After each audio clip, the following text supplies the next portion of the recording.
Yo-ho! The Pirate Plunder project for the summer was intended to help children, your child in particular, overcome what's called the summer slump.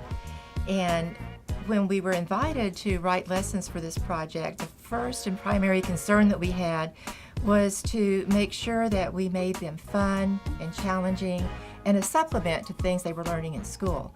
So while they were aligned to the standards at school, we tried to put a little twist on it to give the kids some fun and some extra activities. My particular focus was on the English language arts with an emphasis on reading comprehension. Now, things that might come to your mind would be things like fact and opinion, predicting, using context clues. But I was after more than that. I wanted a challenge that would help the kids learn to think and think deeply. So a lot of the challenges included things like visual aids, opportunities for them to stretch their thinking a little bit, and to be reading detectives as well as learning about and engaging in this world of pirates. So what I have for you today are 3 ideas that I would like to share based primarily on ways you as a parent can continue to extend and enhance the learning that your child has been doing and perhaps even is doing this summer. So the first one is going to be about libraries and what they can afford you and your child. The second is going to be the having of grand conversations. And the third is going to be an extra activity, sort of a PS, just for fun type of activity. So number one of the main reasons to go to the library and bring books into the lives of your children over the summer is because research shows us that if a child reads at least 6 books over the summer, or if they read 15 minutes a day, they will not only avoid the reading slump and the summer slump for reading achievement, but some children actually gain reading achievement by just doing that simple activity. So a library is obviously a wonderful place to go. The librarians in your local branches, and your regional libraries, your state libraries have been contacted about this project. If you go there, they are ready, willing, and able to help you and your child locate books, help with a library card, or perhaps even just facilitate on-site reading. So what type of books are best? Well, your children might say they would like a graphic novel or a comic book, and that might give you pause. You might prefer a novel or informational text. Surprisingly, research also shows us that children enjoy informational text as much as they do reading a novel or a graphic novel. But here's the key. Look for ways to enhance your child's experience by following their interest. Ask the librarian to give them an array of books at their grade level or slightly below, because this should be a fun read on an independent level, not especially a challenging read other than at their interest level. The next point that I wanted to make for you is the having of grand conversations. So how do you go about that? Well, if you have a great book, it's easy to have a grand conversation about it.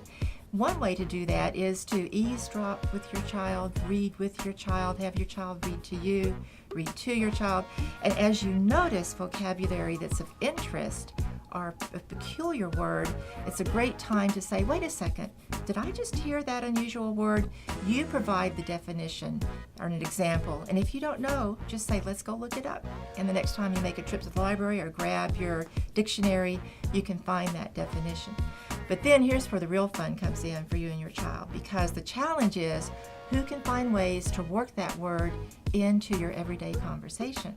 So in a book about pirates, The Big Book of Pirates, if I was reading, I would come across a word like this. Would be that as they prepared rich, lavish dishes for the pirate feast. So if you think about the word lavish, that might not be a word that your child hears on a daily basis.